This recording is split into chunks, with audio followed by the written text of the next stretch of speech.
조합제TV 시청자 여러분 안녕하십니까.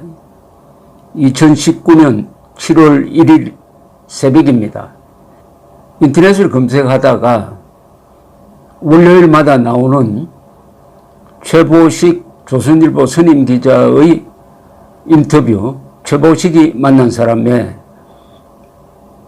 놀랍게도 조갑제닷컴에서 나온 책이 소개된 것을 보고 제가 이 기사를 소개하게 되었습니다. 조갑제닷컴에서 최근에 국정원장의 눈물이라는 제목의 책을 하나 냈습니다. 국정원장의 눈물입니다. 부제는 노인과 여왕입니다. 노인과 여왕. 이 국정원장은 이른바 적폐청산이라는 이 굴레에서 지금 재판을 받고 있는 이병호 전 국정원장입니다. 이병호 전 국정원장은 박근혜 전 대통령의 마지막 국정원장입니다. 이명박 전 대통령 시절의 국정원장 원세훈, 그 다음에 박근혜 전 대통령 시절의 국정원장 남재준, 그리고 이병기, 이병호 이 네 사람이 구속재판을 받고 있다가 최근에 이병호 전 국정원장은 구속기간이 만료됨으로써 일단 석방된 상태에서 재판을 계속 이어가고 있습니다. 음상익 변호사가 바로 이 이병호 전 국정원장의 변호인이었습니다. 음상익 변호사는 국정원에 근무한 경력도 있습니다. 노태우 정부 시절인데 이 국정원장 변호기를 책으로 냈는데 이것을 보고 최보식 기자가 음상익 변호사를 인터뷰한 내용입니다. 여기서 부제를 노인과 여왕이라고 단 것은 노인은 지금 80인 이병호 전 국정원장이 구속재판을 받고 있다는 하나의 상징이고 여왕은 박근혜 전 대통령을 이야기를 합니다. 이 책이 어떻게 나왔느냐에 대해서 음상익 변호사는 이렇게 설명을 했습니다. 일주일에 한 번 구치소 접견을 하면서 이병호 전 국정원장에게 개인적으로 많은 질문을 했습니다. 국가기밀의 범위를 안 넘는 선에서 그는 답변했죠. 출간 전에 원고를 미리 보여주었습니다. 이병호 씨는 2015년 3월에서 2017년 6월까지 국정원장을 했는데 무엇이 가장 궁금했습니까? 라는 최보식 기자의 질문에 대해서 음상익 변호사는 육사 출신으로 그는 월남전에 참전한 적이 있습니다. 그러다가 1970년 중앙정보부에 차출된 뒤 정보맨으로 살았습니다. 1996년에 정년 퇴직했지요. 박근혜 정부가 은퇴한 지 20년이 지난 그를 불러낸 겁니다. 이미 75세 노인이었어요. 그래서 제가 그 연세에 왜 맡았느냐고 물었지요. 그는 북한과 마지막 전투를 하겠다는 마음이었다고 했습니다. 이게 사실은 이 책의 핵심입니다. 이병호 전 국정원장은 저도 잘 압니다. 옛날에 기자 시절에 취재 대상으로 삼았던 분이었습니다. 그때는 이 해외 담당 차장이었어요. 북한 문제를 포함한. 이분은 육사 출신으로서 정보부에서 쭉 커온 인물이고 정치적 색채가 전혀 없는 그야말로 프로페셔널한 정보맨이었습니다. 이분은 학자 같은 분이고 정보기관이 정권의 영향을 받는 것을 통탄하는 사람이었습니다. 그분을 박근혜 전 대통령이 이병기 씨의 비서실장으로 들어간 이병기 씨의 후임으로 발탁을 했을 때 이 정보기관을 잘 아는 사람들은 정말 잘된 인사였다라고 평을 했는데 바로 이때 이병호 전 국정원장이 맡았던 일이 바로 김정은 제거였다는 사실을 이 책이 알려주고 있습니다. 최보식 기자가 음상익 변호사에게 묻습니다. 마지막 전투라는 표현이 흥미롭군요. 국정원 직원들 앞에서 한반도에서 자유민주주의 승리를 위한 마지막 전투를 하자라는 연설을 했다는군요. 정보기관은 수동적으로 방어하는 군대와는 다르다면서 정보전에서 북한을 뒤흔들고 압박해야 한다는 겁니다. 그는 김정은 정권을 무너뜨리고 교체해야 할 대상으로 보았습니다. 문재인 정권에서 보면 수구냉전 대결적 사고의 전형적인 인물이겠군요. 엄상익 변호사는 이렇게 대답을 합니다. 저도 비슷한 질문을 했는데 이병호 전 국정원장은 북한과 평화공존이 될 거라고 보냐? 절대로 안 된다. 나는 국정원장을 하면서 김정은 아니라고 봤다고 했습니다. 이병호 국정원장은 참 온건하고 합리적인 분입니다. 그런 분이 북한과 평화공존은 절대로 불가능하다. 김정은은 아니다. 라고 판단했다면 거기에 이유가 있을 겁니다. 저보식 기자는 이렇게 묻습니다. 왜 김정은에 대해 그런 단정적인 판단을 했을까요?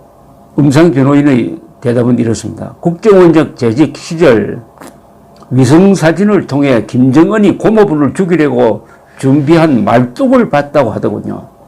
숙청 대상을 말뚝에 메어놓고 12m 앞에서 고사총으로 산산조각을 내버렸다는 정보도 입수했다고 합니다. 김정일은 생전에 김정은을 후계자로 정하면서 절대 피부치는 죽이지 말라 했는데 이복형 김정남을 쿠알라룸푸르 공항에서 독극물로 암살한 것도 지적했습니다. 테러 분자를 도주시켜 완전 범죄를 저지르려는 것을 당시 국정원에서 막았다고 하더군요. 김정은을 제거 대상으로 보고 김정은 정권을 타도해야, 정보전을 통해서 타도해야 진정한 한반도의 평화가 온다고 생각한 사람이 무리가 많은 법리의 적용을 받아가지고 지금 재판을 받고 있다. 그동안 구속 재판을 받고 있었다. 나이가 얼마냐? 80이다. 김정은이 싫어하는 사람들이 지금 이 정권에서는 블랙리스트가 되어가지고 이병호 씨 말고도 수많은 사람들이 지금 구속 또는 재판을 받고 있는 이 현실이 과연 우연한 것이냐? 우연한 것이냐? 검찰이, 이 정권이 김정은이 싫어하는 사람을 표적 수사하고 있는 것이 아니냐 하는 의문을 낳게 하는 이야기입니다. 이 책이 현 정권이 대화와 협상을 통해 북한 비핵화나 평화체제를 이끄는 게 대해서도 부정적이었겠군요. 라고 최보식 기자가 물었습니다. 엄상익 변호사는 이병호 전 원장의 말로는 노동당 교육에 나와 있듯이 북한의 최종 목표는 남조선 혁명이다. 북한 주민들에게는 혁명이 성공하면 그 순간부터 고생이 끝난다고 세뇌해 왔는데 평화공존이라면 북한이 자기 모순에 빠지게 된다는 것이었죠. 북한에서 김씨 일가는 신의 위치에 있고 주민은 광신도 집단처럼 됐다는 겁니다. 김씨를 물러나게 하지 않는 한 정상적인 평화공존 협정은 불가능하다고 했지요. 정권교체는 현실적으로 어려울 뿐 아니라 오히려 한반도 정세의 불확실성을 높일 수 있지요. 어쨌든 이병호 전 원장은 자신의 신념에 따라 어떤 대북 공작을 했나요? 이렇게 물으니까 엄상익 변호사는 많은 작전을 했다고 합니다. 그때 태영호 공사 등 많은 북한 엘리트가 우리 쪽으로 왔습니다. 북한 안에서는 김정은 독재에 반발하는 기류가 있었다고 합니다. 국정원이 그런 자생적 저항 집단에 돈을 대고 여건을 마련해 줬다고 하더군요. 그게 다 이루어질 수 있었는데 박근혜 정권의 운명이 먼저 끝났다고도 했습니다. 참 이 말이 참 곱씹어 볼 말이네요. 김정은 정권을 제거하려고 하던 박근혜 정권의 운명이 먼저 끝났다. 이게 과연 우연이겠느냐?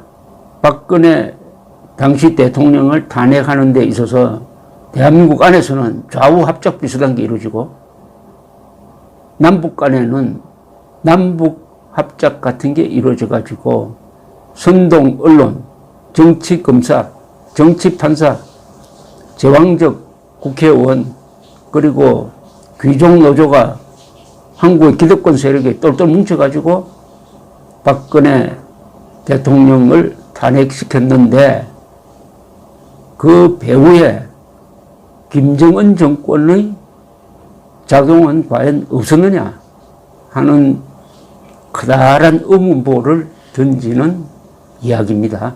그것이라면은 김정은 제거를 말합니까? 라고 최보식 기자가 물었습니다. 그런 제거 시도가 있었다고 했습니다. 하지만 중간에서 발각되는 바람에 오히려 그가는 이병호 전 원장입니다. 전 원장이 테러리스트로 북한 정권에 찍히게 되었습니다. 김정은이 지구 끝까지 따라가서 죽이겠다고 했다는 겁니다. 최보식 기자가 다시 묻습니다. 북한에서 정말 그렇게 발표한 적이 있었습니까? 엄상익 변호사의 대답은 이렇습니다. 2017년 5월 조선중앙방송 등이 우리의 최고 수뇌부를 해칠 흉계를 꾸민 국가 테러 범죄자들을 극형에 처한다는 것을 엄숙히 선포한다는 국가보위성, 인민보안성, 중앙검찰소의 연합성명을 보도했지요. 그 테러 범죄자로 이병호 전 원장 등이 지목되었습니다. 2017년 5월이면은 이미 박근혜 전 대통령 물러난 다음입니다. 그리고 그 몇 달 뒤에 이병호 전 국정원장이 수사 대상에 오르는 거죠. 이번 책에서 최보식 기자 이야기입니다. 이번 책에서 이병호 전 원장에 대하여 북에서는 죽여야 할 남측의 테러리스트, 남에서는 대통령에게 뇌물을 상납한 파렴치범이 된 상황이라고 썼더군요. 국정원 특수활동비를 청와대에 전달한 게 적폐 청산 대상이 됐죠? 라고 물었습니다. 이병호 전 원장 변호인 엄상익 씨의 설명은 이렇습니다. 역대 대통령들도 정보기관의 특활비를 쌈짓돈처럼 쏘은 게 사실입니다. 저는 노태우 정부 때 안기부에 특채되어 차장 특보실에서 잠시 근무한 적이 있습니다. 지금 서훈 국정원장은 부장 특보실에서 근무했고요. 그 시절 특활비 일부를 맡아보면서 국민 세금을 이렇게 써도 되나 하는 마음이 들었습니다.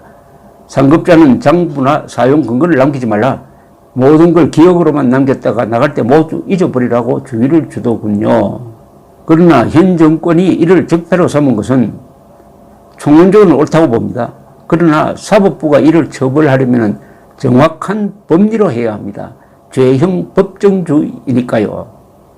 1심 법정에서 이병호 전 원장에 대해서 뇌물죄는 인정이 안 되었고 국가손실죄만 인정이 되었습니다.